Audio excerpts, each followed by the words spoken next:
The modes of the major scale can be a little confusing. You can learn them from some source and then see another source sort of talking about them in a completely different way. And they're both valid, but they seem to maybe contradict each other. It can be a little confusing. It's a bit of a complex subject.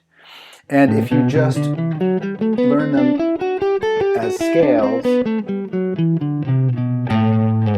it doesn't paint the full picture of what their potential is as a musical tool. Hey, welcome back to the channel. My name's Chris. Today you're going to learn a way to look at the modes that allows you to sort of hear what their potential is and sort of unlock their potential as a musical tool rather than just see them as scales to learn on the neck.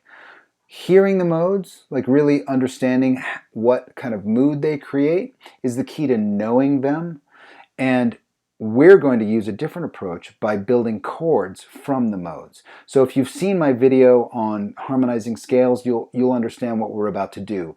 We're going to use the chords that the mode creates to unlock the sort of harmonic signature, the mood that the scale actually evokes. Okay, so let's get into it.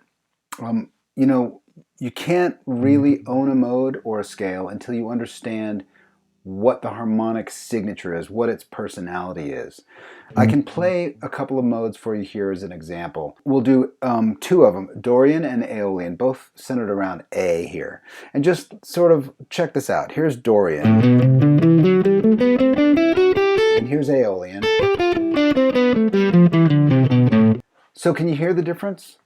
I know which notes change, but just floating through them like that and just like sort of like blasting through the difference doesn't allow me to connect to the actual sonic signature of the mode. So what we're going to do today is learn how to hear these modes by understanding what chords they create. So we're going to use A Dorian and A Aeolian as the two modes we're going to compare, and we're going to sort of unpack them and listen to how they sound. So the way we're going to do that is unlocking the 1-4 progression. And in A, the 1-4 progression would go from A to D. We have A is the 1, B, C, D is the 4. A to D, 1 to 4. It's a ubiquitous chord progression. It's easy to hear, and it's going to be easy to see and unpack for us. So both of these modes, Aeolian, are minor modes, and they are that because in the key of A, they have a C natural in them.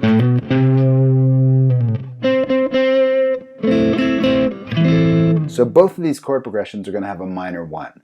So we've got that sort of like stored away. These are minor keys. How are we going to find that 4 chord? A to D is our progression, 1 to 4. When you hang a bar chord on this A string, you've got your sort of major shape here, your major bar chord shape, and your minor bar chord shape, right? The indicator of whether they're major or minor is on this B string. Major, minor.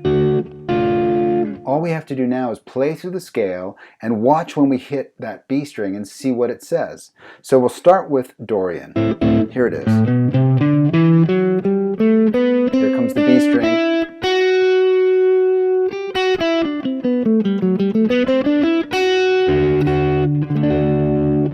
The Dorian mode produces a major 4 chord. Boom.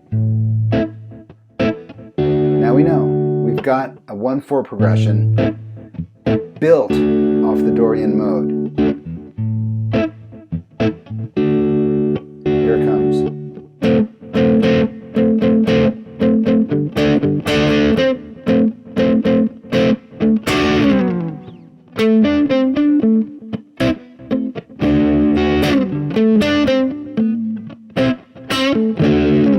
Oye Como Va by Tito Puente, later made famous by Santana.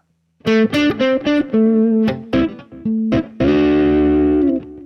got a major 4 in it. In fact, later in the song, Carlos Santana hits it so obviously.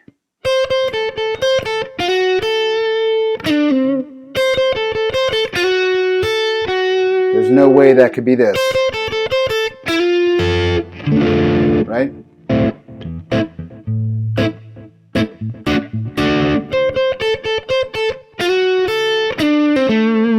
Oye Como Va is a perfect example of the Dorian mode, of 1/4 in the Dorian mode. Another great example in the same key is now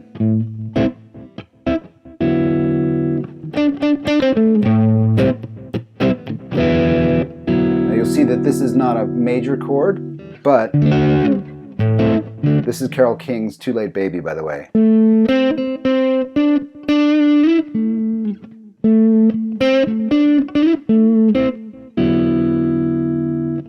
This chord right here, C6-9, actually outlines the Dorian mode in an even cooler way, but it's a major 4.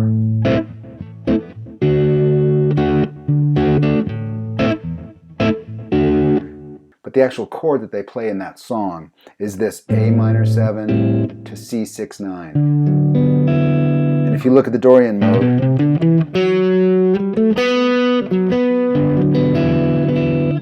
this chord outlines the Dorian mode perfectly. In fact, next time you're at a jam session or you're with a friend and you're just going to jam and you set up and like, what are we going to do?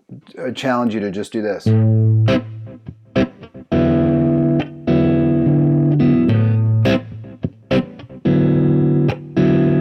Everyone in the room is going to go, what's that second chord? What is that? Because it outlines the harmony so well. It's so absolutely Dorian that it's unmistakable. This is where we're really hearing the modes and really using them the way they're sort of constructed and what they suggest that they're all about. Okay, let's switch over to Aeolian, and again, still a minor key.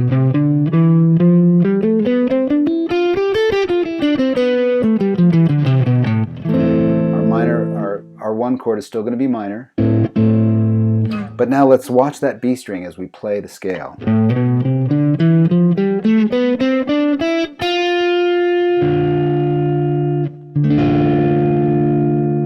It's a minor 4.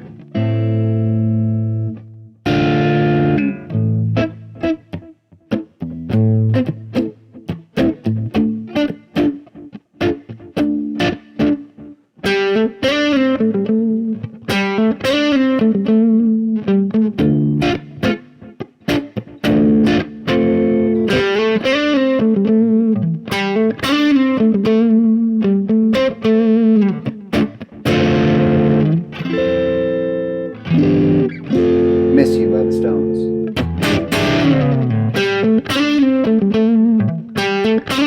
It could never be this. It can't have a major 4 in it. It's got to have that minor 4.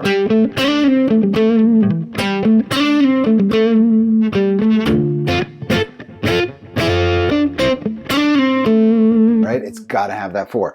Miss You by the Rolling Stones is a 1/4 progression in Aeolian, which is also natural minor, but again, we're not looking at the modes to like define them and try to figure out how to explain them music theory wise. We're just looking at them and creating a chord progression from inside them, and now we've unlocked and are totally connected to the harmonic signature. Okay, so there it is. Until you can control and leverage the harmonic signature of any scale, and specifically these modes, it's not a complete tool. Right? It's just a bunch of notes to put together. Maybe it's good for your hands, your synchronization, your fretboard knowledge. But if you just know the difference between Dorian and Aeolian as dots shifting on the neck, you can't really use them. I'm hopeful that this idea and the way we've just unlocked this new way of looking at them will help you use the modes as a composition tool, as a way of recognizing when a song, that sounds like a Dorian mode, mechanism. I'm hopeful that helps. And I'm going to give you an assignment. So take the method that we just did and now do the same thing with a Mixolydian, What kind of one chord does it create? What kind of four chord does it create? Maybe go past just the thirds and go to the sevenths. What does that look like?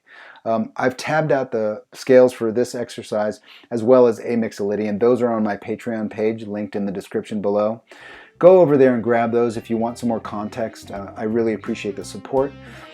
And I truly hope this has been helpful for you. I know when I started looking at modes like this, I started understanding how really vast their potential is, and they became a much more useful tool for me as a musician. And I hope this works for you as well. All right, I'll see you next time.